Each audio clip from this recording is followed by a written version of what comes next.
में, हमारे समाज में सिनेमा को तमाम बदलावों का एक जरिया माना जाता रहा है, लेकिन ये जरिया पॉलिटिक्स को किस तरह से प्रस्तुत करता रहा है और क्या नजरिया अपनाने की जरूरत है, इस पर आज चर्चा में शामिल हुए सुभाष घई और शबाना आजमी।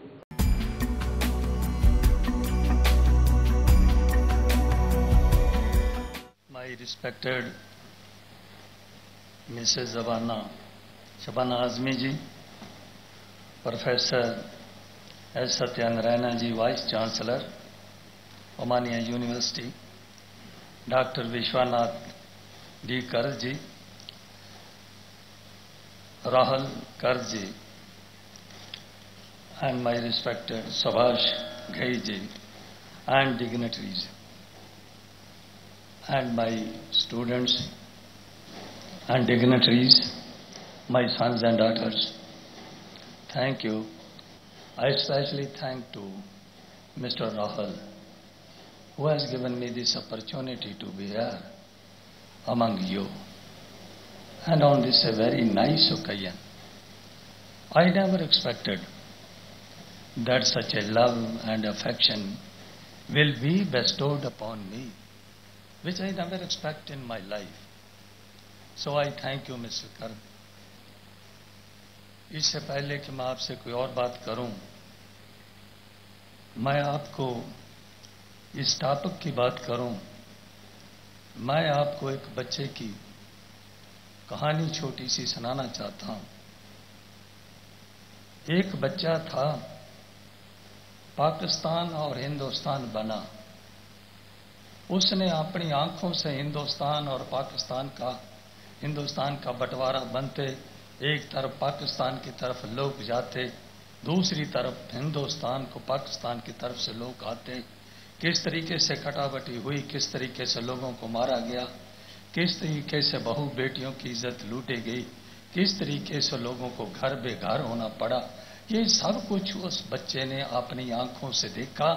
जहां तक एक मां मरी हुई थी, बच्चा उसकी छाती पर बैठा उसका दूध पी रहा था, उस बच्चे ने देखा। बच्चा हिंदुस्तान में आ गया और बच्चा पढ़ना शुरू हो गया।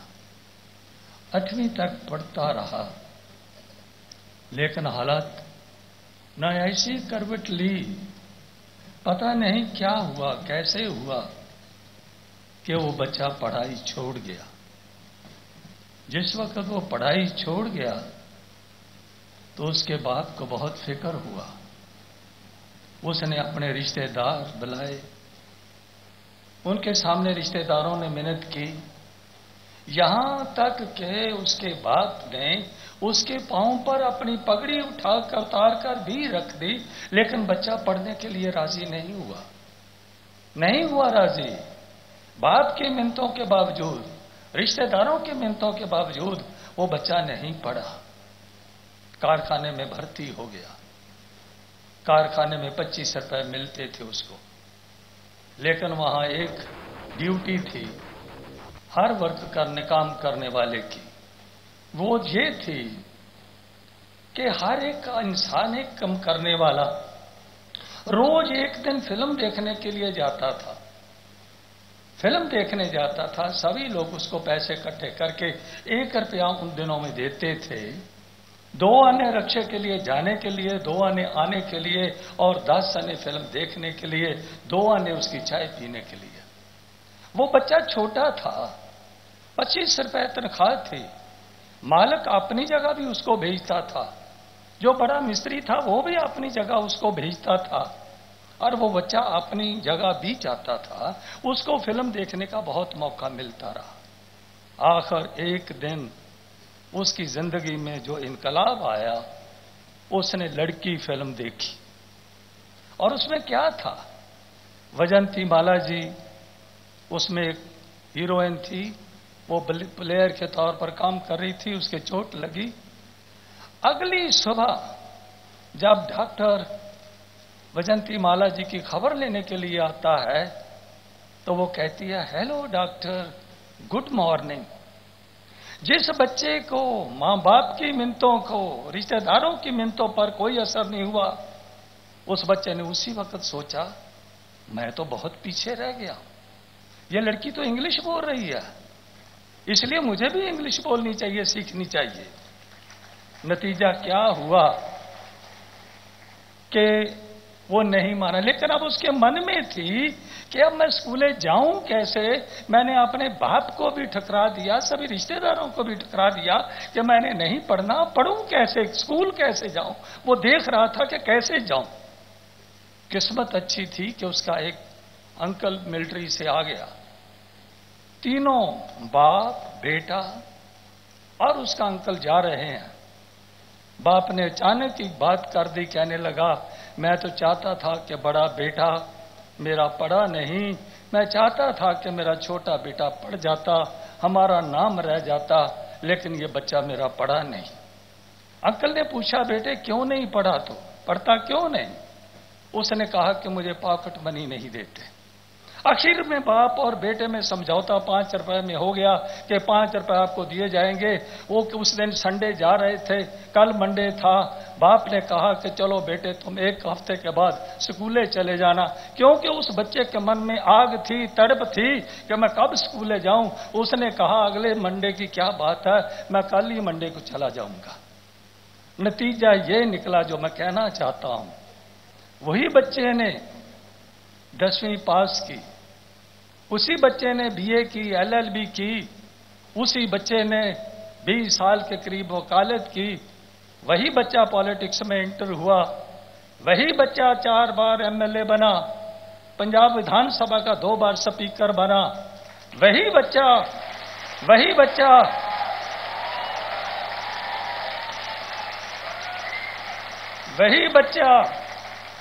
बच्चा जहां वो 4 बार पंजाब विधानसभा का सदस्य बना, वहां का 2 बार स्पीकर बना, वही बच्चा 3 बार मेंबर पार्लियामेंट बना, वही बच्चा देश की लोकसभा का डिप्टी स्पीकर बना।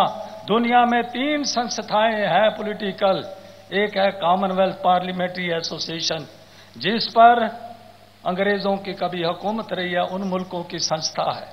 एक है इंटर पार्लियामेंट्री यूनियन जो 180-90 मुल्कों की संस्था है, और तीसरी है यूएनओ। वही बच्चा जिस बच्चे ने पढ़ना छोड़ दिया था, लेकिन उस लड़की फिल्म की वजह से वही बच्चा एशियन रीजन की तरफ से कॉमनवेल्थ पार्लियामेंट्री एसोसिएशन की एग्जेक्टिव का मेंबर बना, वाइस चेयरमैन बना इंटर पार्लियामेंट्री यूनियन में। वही बच्चा सेशन का वाइस प्रेसिडेंट बना, सेशन की प्रधानगी की। उसी बच्चे ने इंटरनल ऑडिट मेंबर की इलेक्शन जीती इंटर पार्लियामेंट्री यूनियन ने। उसी बच्चे ने हिंदुस्तान की यूएनओ में नुमाइंदगी भी की। अब मैं आप सब जानना चाहेंगे कि वो बच्चा कौन था, वो बच्चा कहां है। वो आपके सामने जो इस वक्त लेक्चर कर रहा है, वही बच्चा आपका है।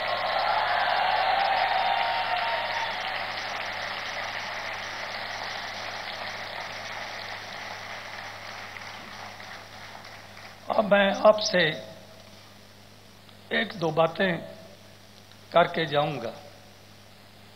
आज का स्पीच तो मैंने इंग्लिश में लिखी थी, लेकिन अब मेरे मन में है कि मैं अपने दिल की बात आपसे करूं। इसलिए मैं अंग्रेजी की बजाय 1-2 पॉइंट पर हिंदी में बोलना चाहूंगा। आज ये हमारा 100 साला, हमने 100 साला अपनी फिल्मों का बनाया है। ये सिर्फ देश में ही नहीं है, बल्कि हिंदुस्तान की फिल्मों का 100 साला दुनिया में भी मनाया गया है। दुनिया का कोई मुल्क नहीं है, शायद ही कोई ऐसा मुल्क हो जिसमें मुझे कभी जाने का मौका ना मिला हो। मैं मॉस्को गया, मैं बेलारूस गया, तो यकीन माने तो उस वक्त जो मैंने वहां देखा, वहां भी 420 का गाना मेरा जूता है जापानी उस वक्त वहां बज रहा था। और उनकी उस सरकार ने मुझसे पूछा, मेरे डिप्टी स्पीकर, उनके डिप्टी चेयरमैन थे, कहने लगे हम राज कपूर जी की बुत यहां लगाना चाहते हैं, लगाने जा रहे हैं। तो मेरे कहने का भाव जो ये है कि आज सिनेमा जो है पॉलिटिशियन के साथ इंसाफ नहीं कर रहे। मैं ये नहीं कहता कि सभी फिल्में, मैं ये भी नहीं कहता कि सारे, मैं नहीं कहता कि सारे पॉलिटिशियन ईमानदार हैं, मैं ये भी नहीं कहता। मैं कहता हूं कि black sheeps are everywhere. Black sheeps are in politics, black sheeps are in business, black sheeps are in judiciary, black sheeps are everywhere and every sphere of life, black sheeps are there. इसलिए मेरा कहना ये मतलब है, ये मत समझ लेना। It is said some time that politics is the last refuge of the scandal. No, this is not the fact. Every politician is not corrupt. Every politician is not dishonest. You can find nice, honest and good politicians. Secondly, अच्छी फिल्में भी बनी हैं जिसने समाज को, मैं कहना चाहता हूं कि आज की कोई बुरा न माने। मैं ये भी कहना चाहता हूं कि आज की हमारी फिल्म इंडस्ट्री में जो वेस्टर्न सिविलाइजेशन के तहत, जो वेस्टर्न सिविलाइजेशन इन्फ्लुएंस के तरफ सिर्फ और सिर्फ पैसा इकट्ठे करने का जो रुझान चला है, ये देश के लिए बदकिस्मती की बात है। ये देश की बदकिस्मती है कि अगर आप पैसे के लिए जो फिल्में बनती हैं सिर्फ, उनका क्या असर होगा। आज जो हिंदुस्तान में और बहुत स्टेटों में हो रहा है, मुझसे टीवी वालों ने भी पूछा था, मैंने कहा था कि आज जो कुछ हो रहा है उसमें बहुत बड़ा हिस्सा टीवी और आज की फिल्मों का भी है। इसलिए मैं ये नहीं कहता कि हर पॉलिटिशियन हर पॉलिटिशियन करप्ट है, मैं ये कभी नहीं कहता। मैं कहता हूं पॉलिटिशियन कोई चीज, किसी चीज का बीज नाश नहीं कभी हुआ। हमारे सिख कौम के महान नेता पंथ रत्न मास्टर तारा सिंह जी कभी कहा करते थे, वो कहा करते थे, अगर गुरुद्वारे का ग्रंथी बुरा है, अगर मंदिर का पुजारी बुरा है, अगर मस्जिद का मुल्ला, अगर मस्जिद का काजी बुरा है, तो इसका यह मतलब नहीं है कि आप मंदिर, गुरुद्वारा और मस्जिद को गिरा दो। वो इंसान बुरा हो सकता है, मेरे जैसे पॉलिटिक्स में इंसान बुरे हो सकते हैं, लेकिन ये नहीं है कि पॉलिटिक्स बुरी है, ये नहीं है कि डेमोक्रेसी बुरी है। Democracy, whether it is a parliamentary form of democracy or whether it is a presidential form of democracy, बहुत अच्छे पॉलिटिशियन हुए हैं। मैं अगर आप उनका अगर उनकी लाल बहादुर शास्त्री जी की बात करूं, महात्मा गांधी जी की बात करूं, सुभाष चंद्र बोस जी की बात करूं, मैं अगर उन फिल्मों की बात करूं जो शहीद आजम भगत सिंह के नाम पर बनाई गई हैं, शहीद बनाई गई हैं, सराबा के नाम पर बनाई गई हैं, बहुत अच्छी फिल्में भी बनाई गई हैं। 2 बीघा जमीन थी, वो भी फिल्म थी, 2 आंखें 12 हाथ, और वो फिल्म भी एक प्यासा थी जिसने हिंदुस्तान का तमाम ढांचा, पंजाब हिंदुस्तान की सोच जो थी कि वेसवा के अड्डे उस फिल्म ने चुका दिए थे, उठवा दिए थे वेसवा के अड्डे। इसलिए अच्छी फिल्में भी बनी हैं, लेकिन बदकिस्मती है कि अब वैसा नहीं हो रहा। इसलिए मैं एक बात तो ये कह के जाना चाहता हूं कि भाई, don't run away with the impression that every politician is corrupt. Don't think like this. Number 2, ये प्रोड्यूसर्स, डायरेक्टर्स, इन्होंने अच्छी फिल्में बनाई हैं, जो बुरी बनी है उनका नतीजा आपके सामने है। लेकिन मैं ये भी कह के जाना चाहता हूं कि पहले जो फिल्में बना करती थी वो समाज की किसी बुराई को लेकर बनती थी और उसका असर भी होता था। मैं चाहता हूं कि आप आगे ऐसी फिल्में बनाएं जो बाप और बेटी इकट्ठे बैठकर उस फिल्म को देख सके, ऐसी फिल्में बननी चाहिए।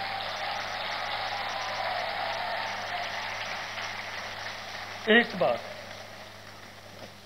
अंत में मैं यहीं अपनी बात को खत्म करता हूं। एक बात कह के जरूर जाना चाहता हूं, अच्छे पॉलिटिशियन में अगर आप देखें कि जिन्होंने अपना तमाम का तमाम जिंदगी का टाइम जो है लोगों की बेहतरी के लिए लगा दिया है, बाबा साहब डॉक्टर अंबेडकर भीमराव जी की आप उसकी लाइफ को पढ़ें कि उसने किस तरह से लोगों के लिए उसने काम किया। उसको मैं अगर चाहूं तो कंपेयर कर सकता हूं इब्राहिम लिंकन से, जिसने कभी डंगरों जैसे जैसे मंडी लगती है वहां कभी गुलामों की मंडी लगती थी, बच्चों को बेचा जाता था, औरतों को बेचा जाता था और गुलाम इंसानों को बेचा जाता था। इसी तरह हिंदुस्तान में अगर अनटचेबिलिटी के लिए, अगर डाउन ट्रॉडन के लिए, पुअर्स के लिए जितना उस बाबा साहब भीमराव डॉक्टर अंबेडकर जी ने उसने अपनी जिंदगी का तमाम टाइम दिया है, आप लोग शायद अंदाजा नहीं लगा सकते। आप देखें जरा कि उसका बच्चा मरा पड़ा है, उसका बच्चा मरा है, गंगाधर जी उसका बच्चा मर गया है, लेकिन बगैर दवाई के मर गया है, बगैर ट्रीटमेंट के मर गया है। दूसरा बच्चा 2.5 साल का है, वो भी मर गया है। अफसोस पर लोग बैठे हैं। और उस जब बाबा साहब डॉक्टर अंबेडकर जी से ये कहा गया कि पैसे निकालो, बच्चे के लिए कफन लाना है, तो उसके पास बच्चे के कफन के लिए भी पैसे नहीं थे और उसकी वाइफ ने अपनी साड़ी पाड़ कर उसका कुछ हिस्सा दिया और बच्चे को उसमें रैप किया गया और ग्रेवयार्ड ले जाया गया। ऐसे भी पॉलिटिशियन हैं सियासत में, आज भी ऐसे पॉलिटिशियन हैं। लेकिन मैं ये कहना चाहता हूं कि भाई बच्चे बच्चियों अपनी को आप ये ना समझ लेना कि politics in the last refuge of the scandal, इसमें बहुत अच्छे अच्छे इंसान भी पाए जाते हैं, सिर्फ देखने की बात है। ये मैंने 2 बातें कही हैं। एक तो ये कहा है कि every politician is not corrupt, दूसरी प्रोड्यूसर साहबान को कहा है कि भाई आप वो फिल्में प्रोड्यूस करें जिसको बाप और बेटी इकट्ठे बैठकर देख सके, इसी में देश का भला है और इसी मैं समझता हूं कि नौजवानों को सेध मिलेगी पॉलिटिक्स में आने की। और जितनी देर तक हमारे नौजवान बच्चे बच्चियां ये पॉलिटिक्स में ईमानदारी से पैसा इकट्ठा करने के लिए नहीं, मैं कहता पैसा इकट्ठा करने के लिए नहीं कहता, मैं कहता हूं ईमानदारी से पॉलिटिक्स में ये भी जरूरी नहीं कि हर कोई मेंबर पार्लियामेंट बन जाए या हर कोई एमएलए बन जाए, हर कोई वजीर बन जाए, चीफ मिनिस्टर या देश का मेंबर पार्लियामेंट या प्रधानमंत्री बन जाए, ये नहीं है। उसके लिए कुर्बानी का आप खुद अंदाजा लगा सकते हैं। मैं अपनी लाइफ से बात कह सकता हूं, I am in politics since 1957 and on 1977 first I became a member of legislative assembly of my assembly। सब्र चाहिए, अब वक्त चाहिए, हार्ड वर्क करें, लोगों की सेवा करें। सेवा करने के लिए आप पॉलिटिक्स में बच्चों से अपील करके जाता हूं कि आप जरूर आएं, जरूर आएं, जरूरत है आप लोगों की। धन्यवाद कर साहब का, विश्वनाथ जी का और राहुल जी का खास करके मैं धन्यवाद करता हूं कि शायद मैं ना आ सकता, लेकिन जिस वक्त इसने कहा मैंने कहा बेटे मैं तो मैं इसका चित्त खास तौर पर बहुत बहुत धन्यवाद करता हूं। Thank you.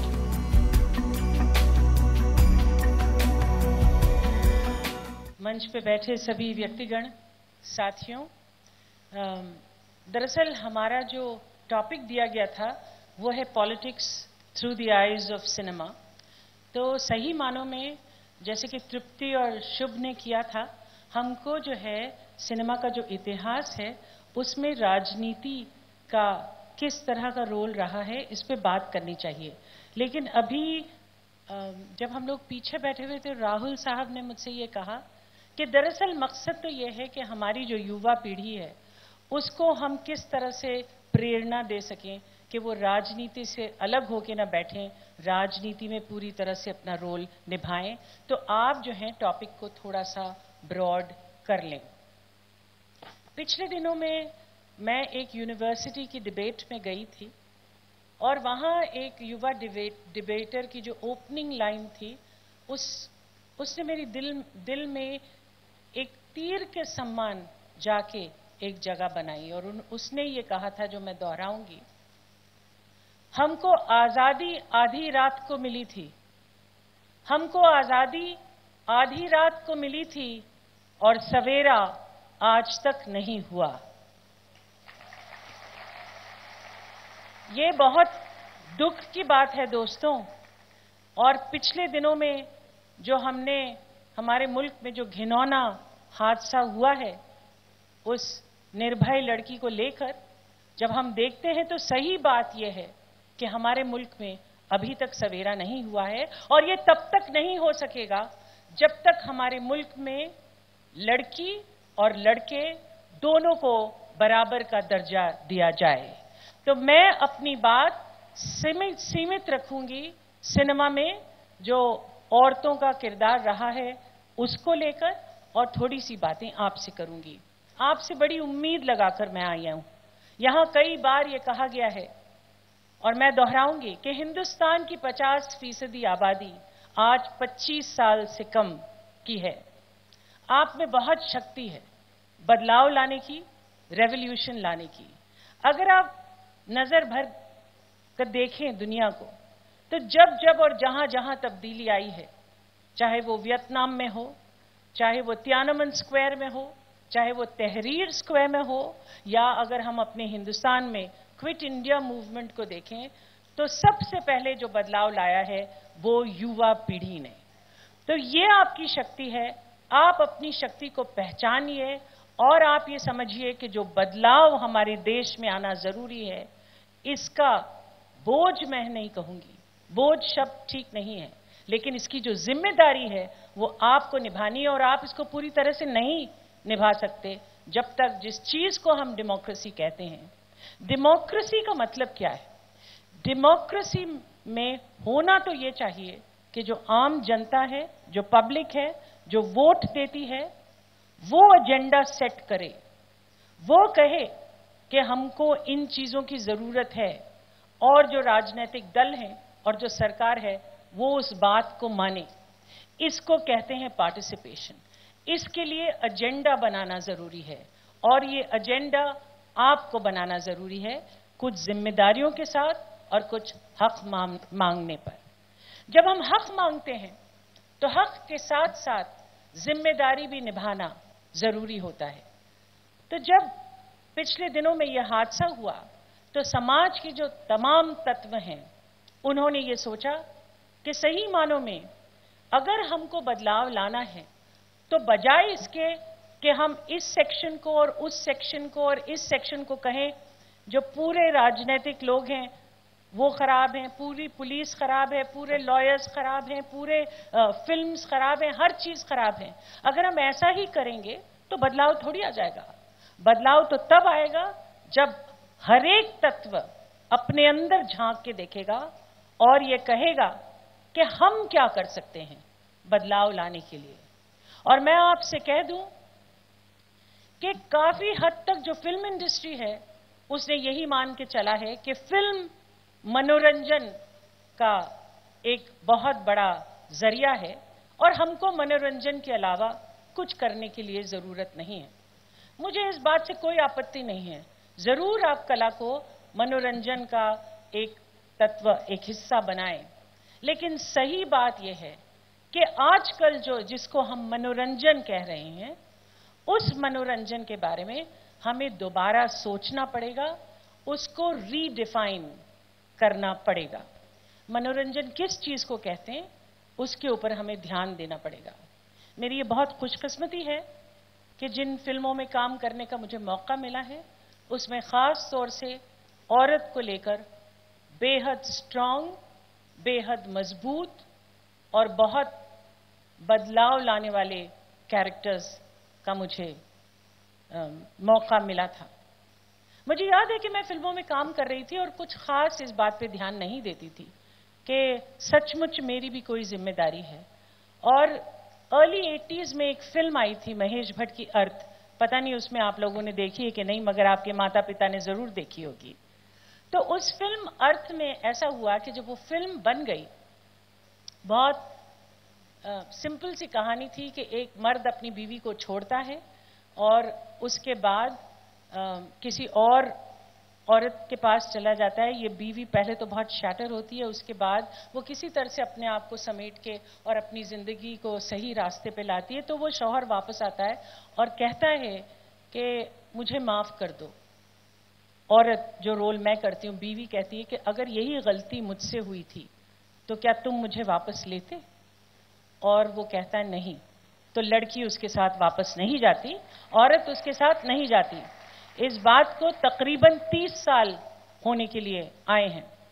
लेकिन सही बात यह है कि उस जमाने में बहुत सारे मर्द मेरे पास आते थे बहुत गुस्सा लेकर, और वो कहते थे कि आप क्या समझा रहे हैं हमारी औरतों को, आप ये बता रहे हैं कि वो जो है उसकी शादी अगर नहीं अच्छी है तो वो शादी से निकल जाए, ये गलत चीजें आप सिखाना चाहती हैं। लेकिन साथ ही में औरतें मुझे झुंड की झुंड मेरे घर पे आती थी, not as fans to star but in sisterhood, और मुझसे ये उम्मीद रखती थी कि मैं उनकी जिंदगी में, खास तौर से उनकी शादीशुदा जिंदगी में जो प्रॉब्लम्स आ रहे हैं उसका हल मैं ढूंढूं। मैं बहुत डर गई थी क्योंकि मैं अपने आप को सिर्फ एक आर्टिस्ट समझती थी, एक कलाकार समझती थी जिसने अपनी जिम्मेदारी एक अच्छा रोल करने पे निभा दी है। लेकिन उस वक्त मुझे ये समझ में आया कि सही मानों में कलाकार जो है उसकी जिम्मेदारी है, समाज में बदलाव लाने की जिम्मेदारी कलाकार की भी है, कलाकार की ही नहीं मगर कलाकार की भी है। और इसको लेके औरतों के साथ मेरा जो काम शुरू हुआ है उसमें मैं अपनी फिल्म अर्थ को एक बहुत बड़ा प्रेरणा देने वाला समझती हूं। इसी तरह से एक फिल्म थी पार जिसमें मैंने काम किया था, जिसकी वजह से फिर मैंने समाज में झुग्गी झोपड़ी में जो रहते हैं लोग उनके साथ काम करना शुरू किया था। तो मैं आपको बताऊंगी कि आज फिल्म इंडस्ट्री में खास तौर से ये खौफनाक घटना होने के बाद ये एक मानसिकता पे बहुत ध्यान दिया जा रहा है कि अल्टीमेटली बात क्या है। बात यह है कि इतने सारे साल आजादी के बाद भी आज भी हमारे मुल्क में एक पेट्रियार्कल माइंडसेट है जिसमें लड़के को लड़की के से ज्यादा औहदा दिया जाता है। बचपन से ही जब वो पैदा होती है तो लड़की के पैदा होने पर आंसू बहाए जाते हैं और जब लड़का पैदा होता है तो लड्डू बांटे जाते हैं। अगर ऐसे समाज में इस तरह की घटनाएं ना हो तो कौन से आश्चर्य की बात है।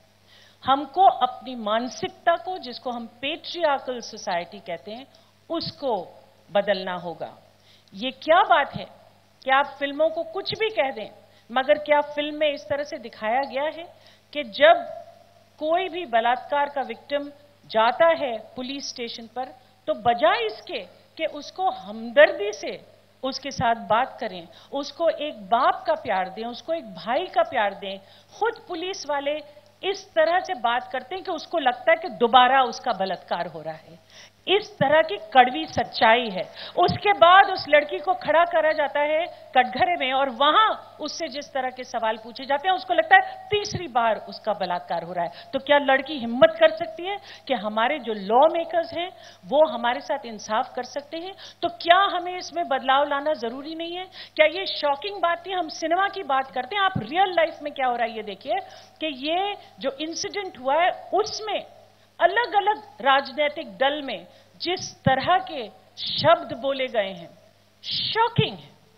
ये कंप्लीटली शॉकिंग है। ये सिर्फ पॉलिटिकल क्लास नहीं बोल रही, ये आसाराम बापू बोल रहे हैं। आसाराम बापू बोल रहे हैं उस लड़की को उसके पैरों पे गिर जाना चाहिए था, कहना चाहिए था माफ कर दो भाई, और मंत्र जपना चाहिए था तो वो लड़की ठीक हो जाती।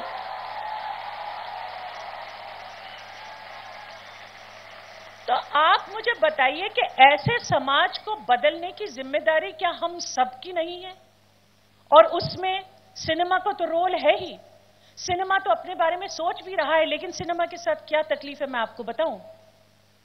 हम अपने आप को कह सकते हैं कि हम में ये बदलाव आना चाहिए, लेकिन जहां हमने सिनेमा पे ये जिम्मेदारी डालना शुरू किए तो जो पूरी मोरालिटी ब्रिगेड है वो खड़ी हो जाएगी और वो कहती है हाँ आपको ऐसे कपड़े नहीं पहनना चाहिए, हाँ आपको रात में नहीं जाना चाहिए, हाँ आपको नाचना नहीं चाहिए। तो इसके लिए हम बिल्कुल तैयार नहीं हैं। तुम कौन होते हो हमको बताने वाले? इस मुल्क में एक बोर्ड ऑफ फिल्म सर्टिफिकेशन है। वो बोर्ड ऑफ फिल्म सिर्फ वाहिद एक बोर्ड है जो हमको देता है सर्टिफिकेट। उसके बाद किसी को हक नहीं है कि जो फिल्म थिएटर में दिखाई जा रही है उस पे आप उठकर और उस फिल्म को चीर फाड़ कर निकाल दें। तो हमारा जो स्टेट है वो क्या कर रहा था? मैंने अपने चीफ मिनिस्टर से ये बात की कि आप हमसे कह रहे हैं कि हम सब ये करिए, लेकिन जो सर्टिफिकेट आपका स्टेट देता है अगर आप उसी को नहीं संभाल सकते तो फिर हम क्या करें? लेकिन साथियों, मुझे लगता है ये बहुत गंभीर वक्त है और मैं सही मानों में आप लोगों से बहुत उम्मीद रखती हूं और इस बात को मानती हूं कि आप जुड़ेंगे, आप सामने आएंगे तो बदलाव आएगा। और बदलाव की जो मूल कड़ी है, जिसके ऊपर सबसे साफ ध्यान देना चाहिए, वो है इंसाफ। औरतों के साथ इंसाफ। 50% आबादी औरतों की है उस दुनिया में, और अगर आप उनके साथ आंकड़े देखें कि किस तरह की हिंसा के शिकार वो हैं, तो हम शर्म से मर जाएं। एक देश ऐसा है जिसमें हम कहते हैं कि हम अपनी औरतों को देवियों की तरह पूजते हैं। मैं कहती हूं, आप हमें देवियों की तरह मत पूजिए। हमको कोई दिलचस्पी नहीं है कि आप हमें देवियों की तरह पूजें। आप हमें बराबरी का हक दें। हमको बराबरी चाहिए। हमको मौका मिलना चाहिए कि गर्भ में ही जब लड़की को खत्म कर दिया जाता है तो वो गलत है। लड़की को बराबरी का मौका नहीं। किसी तरह से भी आज की लड़की जो है वो लड़के से कम नहीं। अगर उसको किसी चीज की कमी है तो वो है मौका, और जब उसको मौका दिया जाता है वो लड़के से कंधा मिलाकर चलती है और कई बार उससे आगे भी निकल जाती है। इस स्थिति में क्या करना है? क्या सबसे पहले बदलाव, ठीक है, सिनेमा में आएगा, सिनेमा में दिखाना चाहिए। Art should be used as an instrument of social change, लेकिन सही बात तो यह है कि यह बदलाव हमारे घर में आना चाहिए। कल आपकी शादी होगी, आपके बच्चे होंगे, आप किस तरह से अपनी लड़की और अपने लड़के का पालन करते हैं, बात पूरी उस पर निर्भर है।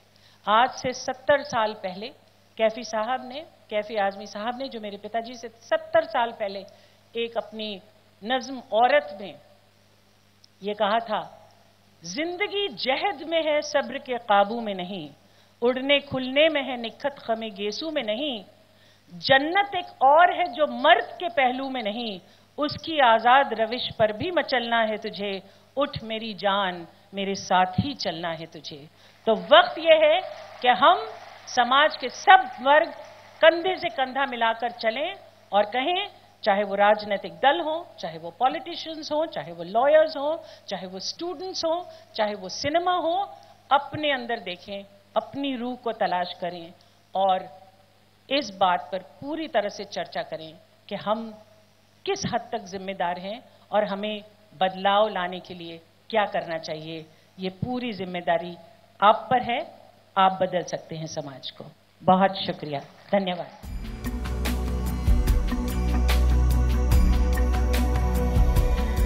मैं आज जो यहाँ आया, मैं देख रहा हूं कि छात्र ही छात्र हैं।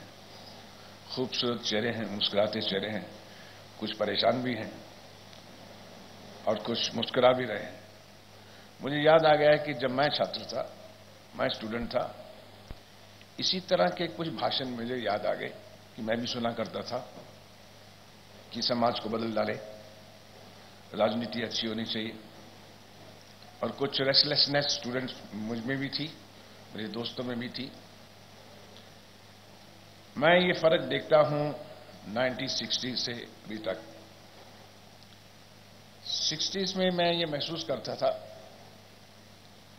कि हमारी युवा जो थी वो आजादी के बाद इतनी खुश नहीं थी। जैसे उन्होंने कहा कि सवेरा अभी तक नहीं हुआ, उसके इंतजार में थे। फिर 70s में वो लोग दुखी नहीं थे, वो लोग गुस्से में थे। फिर 80s में वो अपसेट हुए, 90s में वो कंफ्यूज हुए और अभी 2010 में वो एंग्री हैं। वो बहुत एंग्री हैं अंदर से, ये मैं जानता हूं। उसकी वजह ये है कि शायद इतने साल हो गए, कुछ तो गड़बड़ है हमारी पॉलिटिक्स में और कुछ गड़बड़ है हमारी सिनेमा में। अगर सिनेमा को आप पॉलिटिक्स का योगदान और देश का योगदान मानते हैं, सिनेमा का जो योगदान मैं सिर्फ इतना मानता हूं कि सिनेमा ने एक हमारे देश में इमोशनल इंटेग्रेशन पैदा की है। इंडियन डायस्पोरा, पूरे वर्ल्ड के जितने इंडियन हैं उनको एक साथ लाया है, एक खुली नेशनल भाषा दी है, एक अपनी तरीके से कहीं ना कहीं मैसेज का छिड़काव दिया है। कुछ सोशल इश्यूज उठाए हैं और कुछ ऐसे ही फिल्में नाच गाने की बना दी हैं। सब तरह का हमने किया है। लेकिन आप तो ये जानते हैं कि सिनेमा हर कंट्री का, हर कल्चर का एक रिफ्लेक्शन होता है। सिनेमा के जो कैरेक्टर्स हैं वो सोसाइटी से ही लिए जाते हैं, चाहे वो ब्यूरोक्रेट्स हों, चाहे वो पॉलिटिशियन हों, चाहे वो अध्यापक हों, चाहे वो डॉक्टर्स हों, वो तकरीबन उन्हीं को उठा के हम थोड़ा सा एनलार्ज करते हैं। We call it larger than life.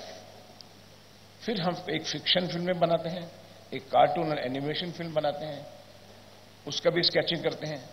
लेकिन एक जिम्मेदारी फिल्म मेकर की जरूर होती है कि मैं जो कहना चाहता हूं वो मैं कह रहा हूं ठीक या नहीं। अगर आप देखें तो मैं कहूंगा कि पॉलिटिक्स को जो सिनेमा की नजर से मैं देखता हूं वो एक सबसे बड़ा जो कमी रह गई है हमारी पॉलिटिक्स में कि बच्चों को उन्होंने कल्चरल वैल्यूज को मेंटेन करने की कोशिश नहीं की। उन्होंने कभी भी उनको ये नहीं कहा कि आपके जो मॉरल वैल्यूज हैं वो चेंज होते हुए देखे। आज क्यों बच्चे चेंज हो गए? मेरे पिताजी ने बहुत मॉरल वैल्यूज दिखाई, वो फेल हो गए। अल्टीमेटली मेरे पिताजी ने कहा कि जब बिजनेस करना है बेटा तो ये ले 50 लाख रुपया, 5 लाख रुपया रिश्वत का भी रख ले, नहीं तो कोई तरह काम नहीं करेगा। मैं मॉरलिस्ट होते हुए भी, मैं अच्छा चाहते हुए भी मैं नहीं कर पा रहा हूं, इसीलिए मुझे गुस्सा है। मैं क्यों नहीं कर पा रहा हूं? आज का छात्र, आज का युवा यही सोचता है कि मैं क्यों नहीं कर पा रहा हूं। ये सब दशा किस तरह से क्यों हुई है? ये क्या कमी रह गई हमें? बहुत बड़ी कमी रह गई कि जो आर्किटेक्ट्स थे हमारे उस जनरेशन के, इस जनरेशन के, पिछली जनरेशन के, उस आर्किटेक्चर ने एक बात का ध्यान नहीं रखा कि एक कल्चरल वॉल भी होती है, एक कल्चर अपलिफ्ट भी होता है। हम कल्चर की बात करते हैं, क्या बात करते हैं? अजंता एलोरा, कुछ हिस्ट्री, कुछ पुरानी तस्वीरें। क्या हम देख सकते हैं कि इस साल कल्चर अलग था या अगले साल कल्चर क्या है और कितना आज कहां पहुंचे हम लोग? हमने अपनी एजुकेशन की, क्या एजुकेशन की? ये एजुकेशन का डिजाइन किया कि आप एक काम करो, 5 प्रोफेशन चाहिए, एक चार्टर्ड अकाउंटेंट चाहिए, एक साइंटिस्ट चाहिए, एक डॉक्टर चाहिए, एक इंजीनियर चाहिए, एक आईएएस चाहिए, एक डिफेंस का चाहिए। यही एजुकेशन बच्चों को दो और उनको बोलो और कुछ समझने की जरूरत नहीं है।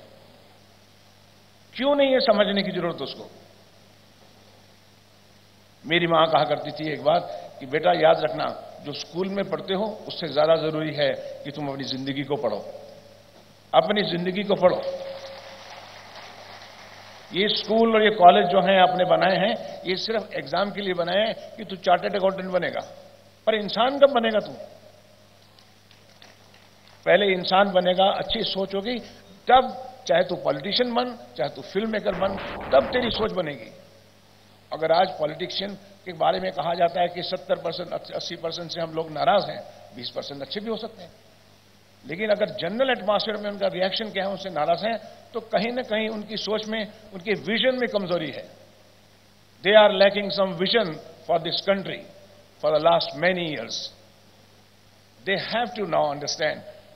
हर चीज का आपने एक इंस्टीट्यूट बनाया है, डॉक्टर के लिए बनाया है, मार्केटिंग के लिए बनाया है, कैटरिंग के लिए, फूड के लिए। आपने कोई ऐसा इंस्टीट्यूट बनाया है जिसको कि एक पॉलिटिकल, जिसमें पॉलिटिशियन को पढ़ाया जाए? आप पॉलिटिशियन आप पढ़ो कि एमएलए कैसे होना चाहिए, हमारा नेता कैसे होना चाहिए, हमारा प्राइम मिनिस्टर कैसे होना चाहिए, देश को चलाना कैसे चाहिए। जो एनलाइटनमेंट, जो स्पिरिचुअलिज्म, जो आध्यात्मिक, जो हमारे हिंदुस्तान की रूट्स, जिसकी जो क्वालिटी थी, वो क्वालिटी क्यों कम हो गई हमारे में? इसकी तरफ क्यों नहीं ध्यान दिया गया? अगर हम अपने रूट्स की बात करें, we were the best people of the world, we were the best people of the world, why we are not best of the people? सारे जहां से अच्छा हिंदुस्तान हमारा क्या है? क्या है? यहां इमोशंस में है, क्या हालात में है? We have to ask this question. कहने को तो बहुत सी अच्छी सी बातें हैं कि हम लोग बोलते हैं कि राजनेता जो हैं ये कह रहे हैं कि बहुत अच्छे भी हैं, ज्ञानी भी हैं, होंगे। मैं आपको एक छोटा सा एग्जांपल बताता हूं। मैं कुछ पॉलिटिशियन के साथ बैठा हुआ था, दिल्ली में ही था, कहीं पार्टी चल रही थी। उन्होंने कहा मुझसे कि सुभाष भाई साहब, आप ये जो फिल्में बनाते हैं कुछ देशभक्ति की फिल्में भी बनाई। मैंने बोला साहब मेरी जितनी हिम्मत है उतनी मैं कर देता हूं। नहीं, लेकिन आपको बनाना चाहिए, आखिर आप लोग आर्किटेक्ट हैं इस कंट्री के। मैं बोला साहब आप भी हैं। फिर मैंने वो 5 पॉलिटिशियन से, नाम नहीं लूंगा, 5 से मैंने एक सवाल पूछा। मैं बोला जी आपके देश का नेशनल एंथम क्या है?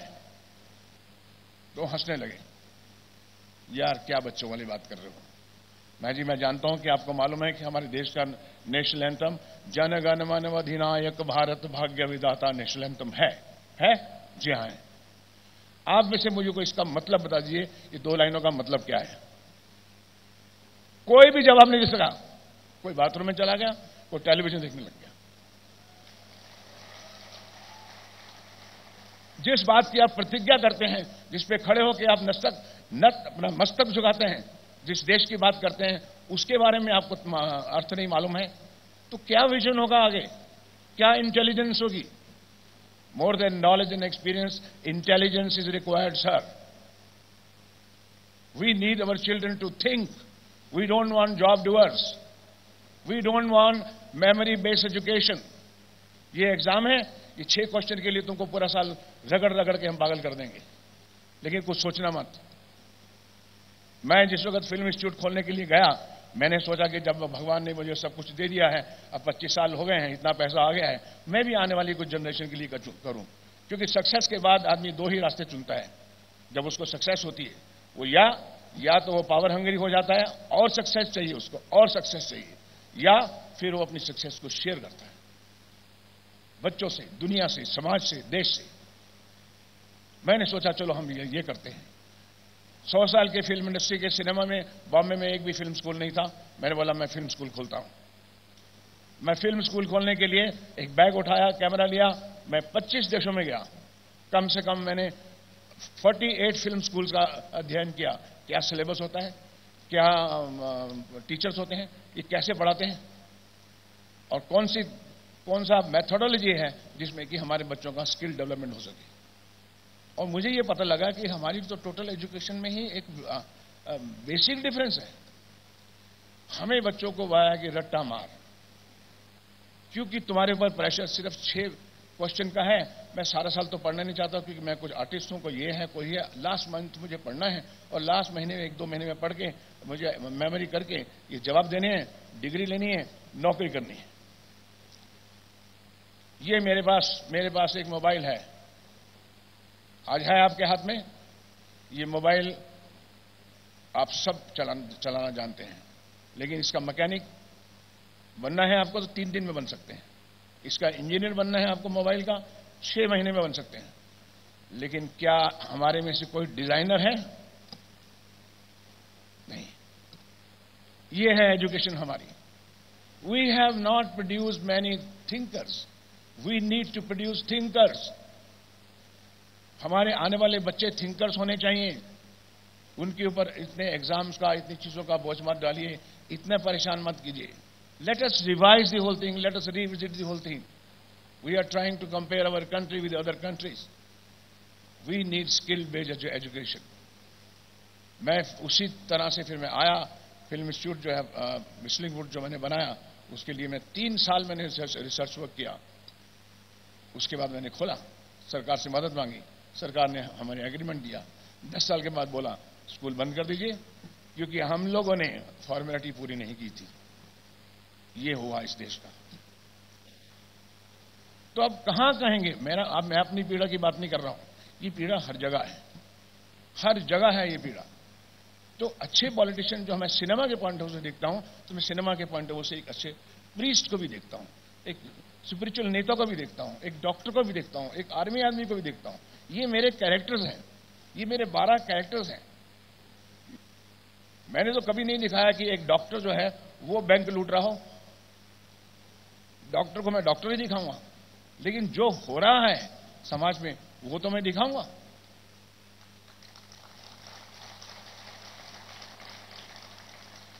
और कितना बदल गया है मैं सोचता हूं। कल एक भाई के लिए जान देता था, चाहे वो राम लखन थी या औरत फिल्म थी, और आज एक भाई दूसरे भाई को खून कर देता है। आज इतनी अराजकता, इतना गैंग रेप, इतना इवल्स, इतना सब कुछ, ये कौन जिम्मेदार होगा इसका? मैं ये कहता हूं कि आप प्लीज छात्रों से मेरी यही है कि जो हो गया सो हो गया, आपको नए तरीके से सोचना बहुत जरूरी है, because you are the architect of tomorrows. You must know, Bharat भाग्य विधाता, you are the creator of the fate of this country. So you have to revisit the whole thing, develop cultural values, develop moral. It is not a question of legality issue. It's not a legal issue. It is not a political issue. It is not a social issue. It is a moral issue. A moral issue is that I must have human respect. I must have respect for women, from children, for old people. I must have a human love. I must have a human sharing with each other, not grab everything for me. I cannot follow Dil Mange More and kill everywhere, kill everyone. Moral is this, that you have to be human. Human respect, love, share. That is the culture. You have to build it up first. Everything will be all right. Let us build up our own national character first, then giving lectures to others or criticizing others. That is what we have been trying in our own field. Everyone is trying, and I want that all of you should think this way. Thank you.